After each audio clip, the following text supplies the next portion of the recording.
Anchor Anushree ಅವರು ಅದ್ದೂರಿಯಾಗಿ ಮದುವೆ ಆಗಿದ್ದಾರೆ. ಎಲ್ರಿಗೂ ಗೊತ್ತಿರೋ ಹಾಗೆ ಅನುಶ್ರೀ ಅಪ್ಪು ಅವರ ಅಪ್ಪಟ ಅಭಿಮಾನಿ.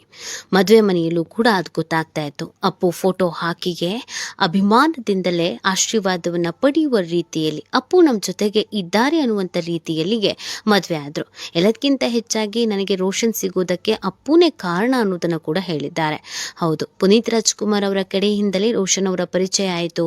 ಪುನೀತ್ ರಾಜ್ಕುಮಾರ್ ಅಂತ ಅಂದ್ರೆ ನಮ್ಮ ರೋಷನ್ ಅವ್ರಿಗೂ ಕೂಡ ಇಷ್ಟ. ಸೊ ನಮ್ಮಿಬ್ಬರ ಥಿಂಕಿಂಗ್ ಲೆವೆಲ್ ಒಂದೇ ಇದೆ ಅನ್ನುವಂಥ ಕಾರಣಕ್ಕಾಗಿ ಮದುವೆ ಆದ್ವಿ. ಅಪ್ಪುನೇ ನಮ್ಮನ್ನ ಸೇರಿಸಿದ್ರು ಅಂದರೆ ತಪ್ಪಾಗ್ಲಿಕ್ಕಿಲ್ಲ ಅನ್ನುವಷ್ಟರ ಮಟ್ಟಿಗೆ ಅನುಶ್ರೀ ಅವರು ಎಮೋಷನಲ್ ಆಗಿ ಅಪ್ಪು ಅವರ ಬಗ್ಗೆ ಗೌರವ, ಪ್ರೀತಿ, ಕಾಳಜಿ ಎಲ್ಲವನ್ನ ಭಕ್ತಿ ಭಾವನೆಯನ್ನ ಇಟ್ಕೊಂಡಿದ್ದಾರೆ. ಸೊ ಹೀಗೆ ಅದ್ದೂರಿಯಾಗಿ ಮದುವೆ ಆಗಿದ್ದಂಥ ಅನುಶ್ರೀ ಅವರ ಮದುವೆಗೆ ಎಲ್ಲ ಸೆಲೆಬ್ರಿಟಿಗಳು ಬಂದಿದ್ರು. ಆದರೆ ಅಶ್ವಿನಿ ಪುನೀತ್ ರಾಜ್ಕುಮಾರ್ ಅವರು ಬರಲೇ ಇಲ್ಲ. ತುಂಬ ಜನಕ್ಕೆ ಪ್ರಶ್ನೆ, ಅಶ್ವಿನಿ ಯಾಕೆ ಬರಲಿಲ್ಲ ಅಂತ. ಹೌದು, ಅದಕ್ಕೂ ಕೂಡ ಒಂದು ರೀಸನ್ ಇದೆ. ಅನುಶ್ರೀ ಅವರು ಮಾಡಿದಂಥ ಒಂದು ಚಿಕ್ಕ ಗೆಡವಟ್ಟು ಅಶ್ವಿನಿ ಅವರ ಬೇಸರಕ್ಕೂ ಕೂಡ ಕಾರಣವಾಗಿದೆ ಅನ್ನೋದನ್ನು ಹೇಳಲಾಗ್ತಾ ಇದೆ. ಆ ಕಾರಣಕ್ಕಾಗಿಯೇ ಅಶ್ವಿನಿ ಅವರು ಅನುಶ್ರೀ ಅವರ ಮದುವೆಗೆ ಬಂದಿಲ್ಲ. ಅನುಶ್ರೀ ಅಂತ ಅಂದರೆ ಅಶ್ವಿನಿ ಅವ್ರಿಗೂ ಕೂಡ ಪ್ರೀತಿ. ಯಾಕಂದರೆ ಅಪ್ಪು ಅಂದರೆ ಅನುಶ್ರೀಗೆ ಎಷ್ಟು ಪ್ರೀತಿ ಮತ್ತು ಗೌರವ ಅನ್ನೋದು ಅಶ್ವಿನಿ ಅವ್ರಿಗೂ ಕೂಡ ಗೊತ್ತು. ಈ ಕಾರಣಕ್ಕಾಗಿಯೇ ಪುನೀತ್ ರಾಜ್ಕುಮಾರ್ ಅವರು ಬಳಸ್ತಾ ಇದ್ದ ಒಂದು ಸೈಕಲನ್ನು ಕೂಡ ಅನುಶ್ರೀ ಅವರಿಗೆ ಅಶ್ವಿನಿ ಅವರು ಗಿಫ್ಟ್ ಆಗಿ ಕೊಟ್ಟಿದ್ರು, ಅಪ್ಪು ನೆನಪಿಗೋಸ್ಕರ. ಮತ್ತು ಕೆಲವೊಂದಷ್ಟು ಕಾರ್ಯಕ್ರಮದಲ್ಲಿ ಉದ್ಘಾಟನೆಗೆ ಅಂತ ಅನುಶ್ರೀ ಅವರನ್ನೇ ಗೆಸ್ಟ್ ಆಗಿ ಅಶ್ವಿನಿ ಅವರು ಕರೆದಿದ್ರು. ಹಾಗಾಗಿ ಅನುಶ್ರೀ ಅವರ ಮೇಲೆ ಅಶ್ವಿನಿ ಅವ್ರಿಗೂ ಕೂಡ ಪ್ರೀತಿ ಇತ್ತು, ವಾತ್ಸಲ್ಯ ಇತ್ತು. ಅಪ್ಪು ಇದ್ದಿದ್ರೆ ಈ ಇಡೀ ಮದುವೆನ ಅಪ್ಪುನೇ ನಿಂತು ಮಾಡಿಸ್ತಾ ಇದ್ರು ಅನ್ನುವಂಥ ಸುದ್ದಿ ಕೂಡ ಓಡಾಡಿತ್ತು. ಅಪ್ಪುನೇ ನಿಂತು ಅನುಶ್ರೀ ಅವರ ಮದುವೆ ಮಾಡ್ತಾರೆ, ಅಣ್ಣನ ಸ್ಥಾನದಲ್ಲಿ ನಿಂತು, ತಂದೆಯ ಸ್ಥಾನದಲ್ಲಿ ನಿಂತು ಅನುಶ್ರೀ ಅವರ ಮದುವೆ ಮಾಡ್ತಾರೆ ಅಂತಾನೆ ಹೇಳಲಾಗ್ತಾ ಇತ್ತು. ಆದ್ರೆ ಅಂತ ಅನುಶ್ರೀ ಅವರ ಮದುವೆಗೆ ಅಶ್ವಿನಿ ಅವರು ಬರದೇ ಇರೋದು, ಅಂತರವನ್ನ ಕಾಯ್ದುಕೊಂಡಿರೋದು ಕಾರಣ ಒಂದೇ ಒಂದು. ಅದು ಅನುಶ್ರೀ ಗೊತ್ತಿದ್ದು ಗೊತ್ತಿಲ್ಲದೇನೋ ಮಾಡಿದಂಥ ತಪ್ಪು ಮತ್ತು ಅನಿವಾರ್ಯ ಪರಿಸ್ಥಿತಿ. ಅನುಶ್ರೀಗೂ ಕೂಡ ಆ ನಿರ್ಧಾರವನ್ನು ತೆಗೆದುಕೊಳ್ಳಲೇಬೇಕಾಗಿತ್ತು. ಈ ಕಾರಣಕ್ಕೆ ಅಶ್ವಿನಿ ಅವರು ಬಂದಿಲ್ಲ. ಯಾವ ಕಾರಣ, ಏನು, ಎತ್ತ ಇದೆಲ್ಲವನ್ನ ಈ ವಿಡಿಯೋದಲ್ಲಿ ಹೇಳ್ತಾ ಹೋಗ್ತೀವಿ. ಆದರೆ ಇಲ್ಲಿವರೆಗೂ ನಿಮ್ಮ ಮೆಘಾ ಸುದ್ದಿಯನ್ನು ಸಬ್ಸ್ಕ್ರೈಬ್ ಮಾಡಿಲ್ಲ ಅಂದರೆ ಈಗಲೇ ಸಬ್ಸ್ಕ್ರೈಬ್ ಮಾಡಿ. ಹೆಚ್ಚಿನ ಮಾಹಿತಿಗಾಗಿ ಬೆಲ್ ಐಕಾನ್ ಪ್ರೆಸ್ ಮಾಡೋದನ್ನು ಮರಿಬೇಡಿ. ಎಸ್, ಅನುಶ್ರೀ ಅವರ ಮದುವೆ ಅನ್ನೋದು ಇಂಡಸ್ಟ್ರಿಯಲ್ಲಿ ಸುಮಾರು 6 ತಿಂಗಳಿಂದ ಎಲ್ರಿಗೂ ಗೊತ್ತಿತ್ತು. ಅಶ್ವಿನಿ ಅವ್ರಿಗೂ ಕೂಡ ಗೊತ್ತಿತ್ತು. ಅನುಶ್ರೀ ಮದುವೆ ಆಗ್ತಿರೋ ಹುಡುಗ ಯಾರು ಅನ್ನೋದು ಕೂಡ ಅಶ್ವಿನಿ ಅವರಿಗೆ ಗೊತ್ತಿತ್ತು. ಇವನ್ ಅವ್ರು ಖುಷಿ ಕೂಡ ಪಟ್ಟಿದ್ರು, ನಿಮ್ಮಿಬ್ಬರ ಮದುವೆ ಆದಷ್ಟು ಬೇಗ ಆಗಲಿ, ಚೆನ್ನಾಗಿ ಇರಿ ಅಂತ. ಆದರೆ ಮದುವೆಗೆ ಮಾತ್ರ ಅನುಶ್ರೀ ಅವರ ಮದುವೆಗೆ ಅಶ್ವಿನಿ ಅವರು ಬರಲೇ ಇಲ್ಲ. ಅಷ್ಟೇ ಯಾಕೆ, ರಾಘಣ್ಣ ಆ್ಯಂಡ್ ಫ್ಯಾಮಿಲಿ ಕೂಡ ಬರಲಿಲ್ಲ, ಅಶ್ವಿನಿ ಆ್ಯಂಡ್ ಫ್ಯಾಮಿಲಿ ಕೂಡ ಬರಲಿಲ್ಲ. ರಾಘಣ್ಣ ಅವರು ಕೂಡ ಅನುಶ್ರೀ ಅವರನ್ನ ಕಂಡ್ಕಂಡಲ್ಲಿ ಹೊಗಳುತ್ತಾ ಇದ್ರು. ಆದರೆ ರಾಘಣ್ಣ ಕೂಡ ಈ ಮದುವೆಗೆ ಬರಲೇ ಇಲ್ಲ. ಶಿವರಾಜ್ ಕುಮಾರನ್ನ ಹೊರತುಪಡಿಸಿದ್ರೆ ರಾಜ್ ಫ್ಯಾಮಿಲಿಯಿಂದ ಇನ್ಯಾರು ಕೂಡ ಬರಲಿಲ್ಲ. ರಚಿತಾ ರಾಮು, ಬೇರೆ ಬೇರೆ ನಾಯಕ ನಟಿಯರು ಬಂದ್ರೂ ಕೂಡ ಅಶ್ವಿನಿ ಬರದೇ ಇರೋದಕ್ಕೆ ಕಾರಣ ಅನುಶ್ರೀ ಮತ್ತು ರೋಷನ್ ಅವರ ಮದುವೆಗೆ ಕಾರಣಕರ್ತರಾಗಿದ್ದು ಪುನೀತ್ ರಾಜ್ಕುಮಾರ್ ಅವರ ಒಂದು ಕಾರ್ಯಕ್ರಮ. ಆದರೆ ಆ ಕಾರ್ಯಕ್ರಮದಲ್ಲಿ ಮುಂದಾಳತ್ವವನ್ನು ವಹಿಸಿದ್ದು, ಆ ಕಾರ್ಯಕ್ರಮಕ್ಕೆ ರೋಷನ್ ಅವರನ್ನ ಕರೆಸಿದ್ದು ಶ್ರೀದೇವಿ ಭೈರಪ್ಪ. ಹೌದು, ಶ್ರೀದೇವಿ ಭೈರಪ್ಪ ಬೇರೆ ಇನ್ಯಾರು ಅಲ್ಲ, ಯುವ ರಾಜ್ಕುಮಾರ್ ಅವರ ಹೆಂಡತಿ. ಹೌದು, ಯುವ ಅವರ ಹೆಂಡತಿಗೆ ಶ್ರೀದೇವಿ ಭೈರಪ್ಪ.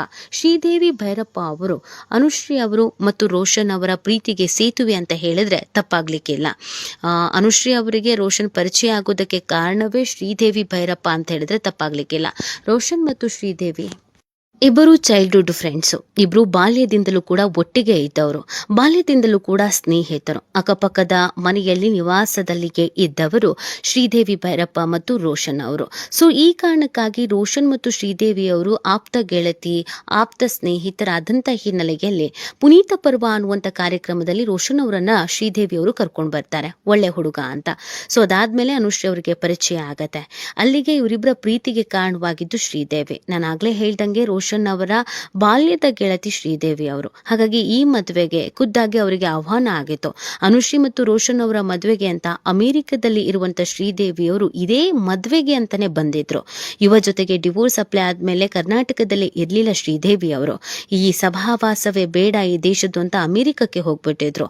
ಆಗಾಗ ಸುದ್ದಿ ಸದ್ದು ಆಗ್ತಾ ಇದ್ರು ಕೂಡ ಇಲ್ಲಿರೋದಕ್ಕಾಗಲ್ಲ ಅಂತ ಹೇಳಿ ಅಮೆರಿಕಕ್ಕೆ ಹೋಗಿದ್ರು. ಎಂಥದೇ ಕಷ್ಟದ ಪರಿಸ್ಥಿತಿಯಲ್ಲೂ ಕೂಡ ತಂದೆ ತಾಯಿಯನ್ನ ನೋಡೋದಕ್ಕೂ ಕೂಡ ಬರದಂತ ಶ್ರೀದೇವಿ ಬಾಲ್ಯದ ಗೆಳೆಯನ ಮದುವೆಗಾಗಿ, ಅದು ಅಲ್ಲದೆ ತನ್ನಿಂದಲೇ ಪ್ರೀತಿಯಾದಂಥ ಸ್ನೇಹಿತರ ಮದುವೆಗಾಗಿ ಅಮೆರಿಕದಿಂದ ಬಂದಿದ್ರು. ಶ್ರೀದೇವಿ ಭೈರಪ್ಪನೇ ಈ ಮದುವೆ ಕಾರ್ಯಕ್ರಮದಲ್ಲಿ ಎಲ್ಲ ಅರೇಂಜ್ಮೆಂಟ್ ಅನ್ನು ಕೂಡ ಮಾಡ್ಕೊಂಡಿದ್ರು. ಮುಂದೆ ನಿಂತ್ಕೊಂಡು ಎಲ್ಲವನ್ನ ಕೂಡ ಮಾಡಿದ್ರು ಶ್ರೀದೇವಿ ಅವರು. ಅನುಶ್ರೀ ಸುಸ್ತಾದಾಗ ಅನುಶ್ರೀಗೆ ಜ್ಯೂಸ್ ತಂದ್ಕೊಡೋದ್ರಿಂದ ಹಿಡಿದು, ಅನುಶ್ರೀ ಅವರ ಮೇಕಪ್ ಅನ್ನು ನೋಡ್ಕೊಂಡಿಂದ ಹಿಡಿದು ಪ್ರತಿಯೊಂದು ಮಾಡಿದ್ದು ಕೂಡ ಶ್ರೀದೇವಿ ಅವರೇ. ಸೊ ಅಲ್ಲಿಗೆ ಯುವ ಅವರ ಜೊತೆಗೆ ಡಿವೋರ್ಸ್ ಆದ್ಮೇಲೆ ಶ್ರೀದೇವಿ ಅವರು ರಾಘಣ್ಣ ಬಗ್ಗೆ, ಯುವ ಬಗ್ಗೆ, ಯುವ ತಮ್ಮ ಸಹೋದರ ವಿನಯ್ ಬಗ್ಗೆ, ಹೀಗೆ ಅನೇಕರ ಬಗ್ಗೆ ಕಟುವಾಗಿ ಮಾತನಾಡಿದ್ದು ಇದೆ. ಡಾಕ್ಟರ್ ರಾಜ್ ಫ್ಯಾಮಿಲಿ ಬಗ್ಗೆ ಮಾತನಾಡಿದ್ದು ಇದೆ. ಅಪ್ಪು ಮೇಲಿನ ಗೌರವ ಪ್ರೀತಿ ಒಂದನ್ನು ಹೊರತುಪಡಿಸಿ ಶ್ರೀದೇವಿಗೆ ಯುವ ಅಂಡ್ ಫ್ಯಾಮಿಲಿ ಮೇಲೆ ತುಂಬಾ ಬೇಸರ ಇದೆ. ಎಲ್ರಿಗೂ ಗೊತ್ತಿರೋ ಹಾಗೆ ಅಶ್ವಿನಿ ಅವರಿಗೆ ಯುವ ಅಂದ್ರೆ ತುಂಬಾನೇ ಪ್ರೀತಿಯ ಮಗ. ಅಪ್ಪು ಇದ್ದಾಗ ಎಷ್ಟು ರೀತಿಯಾಗಿ ನೋಡ್ಕೊಳ್ತಿದ್ರು ಅದೇ ರೀತಿಯಾಗಿ ಯುವ ಕೂಡ ಅಮ್ಮನ ರೀತಿಯಲ್ಲಿ ಅಶ್ವಿನಿ ಅವರನ್ನ ನೋಡ್ಕೊಳ್ತಾರೆ. ಅಪ್ಪು ಕಳ್ಕೊಂಡ ಮೇಲೆ ಅಶ್ವಿನಿ ಅವರ ಮನೆಗೆ ಗಂಡು ದಿಕ್ಕು ಅಂತ ಇರೋದು ಯುವ ಮತ್ತು ವಿನಯ್. ಹೀಗಿರ್ಬೇಕಾದ್ರೆ ಯುವ ಮತ್ತು ವಿನಯ್ ತಮ್ಮ ಸ್ವಂತ ಮಗನ ರೀತಿಯಲ್ಲಿ ಅಶ್ವಿನಿ ನೋಡ್ತಾ ಇರಬೇಕಾದ್ರೆ ಈ ಮದುವೆಯಲ್ಲಿ ಶ್ರೀದೇವಿ ಭೈರಪ್ಪ ಅವರೇ ಮುಂದಾಳತ್ವವನ್ನು ವಹಿಸ್ತಾರೆ, ಜವಾಬ್ದಾರಿ ಅವ್ರದ್ದೇ ಇರುತ್ತೆ, ಆ ಮದುವೆಗೆ ಅವರೂ ಬರ್ತಾರೆ ಅಂತ ಗೊತ್ತಿದ್ದಾಗ ತಾನು ಹೋಗೋದು ಸರಿಯಲ್ಲ ಅಂತ ಅಶ್ವಿನಿ ಅವರಿಗೆ ಅನ್ಸಿದೆ. ಅನುಶ್ರೀ ಮೇಲೆ ಯಾವುದೇ ಬೇಸರ ಇಲ್ಲದೆ ಇದ್ರು ಅಥವಾ ಈ ಮದುವೆಗೆ ಹೋಗಬಾರ್ದು ಅಂತ ಇದ್ರೂ ಕೂಡ ಅನಿವಾರ್ಯ ಪರಿಸ್ಥಿತಿಯಲ್ಲಿ ಶ್ರೀದೇವಿ ಅವರನ್ನ ಅವಾಯ್ಡ್ ಮಾಡಬೇಕಾಗತ್ತೆ, ಎದುರು ಬದುರಾಗೋದನ್ನ ಅವಾಯ್ಡ್ ಮಾಡಬೇಕಾಗತ್ತೆ ಅಂತ ಈ ಕಾರ್ಯಕ್ರಮದಿಂದ ಹಿಂದೆ ಸರಿದಿದ್ದಾರೆ. ಈ ಮದುವೆಯಲ್ಲಿ ಶ್ರೀದೇವಿ ಅವರೇ ಮುಂದೆ ನಿಂತು ಎಲ್ಲವನ್ನ ಮಾಡಿಸಿರೋ ಕಾರಣಕ್ಕೆ ಅಶ್ವಿನಿ ಅವರು ಈ ಮದುವೆಗೆ ಹೋಗಿಲ್ಲ ಅನ್ನೋ ಸುದ್ದಿ ಸಿಕ್ಕಾಬಟ್ಟೆ ವೈರಲ್ ಆಗ್ತಾ ಇದೆ. ಈ ಬಗ್ಗೆ ನಿಮ್ಗೇನ್ ಅನ್ಸುತ್ತೆ ಅನ್ನೋದನ್ನ ನೀವು ಕೂಡ ಕಮೆಂಟ್ ಮಾಡಿ ನಿಮ್ಮ ಅನಿಸಿಕೆ ಮತ್ತು ಅಭಿಪ್ರಾಯವನ್ನ ತಿಳಿಸಬಹುದು.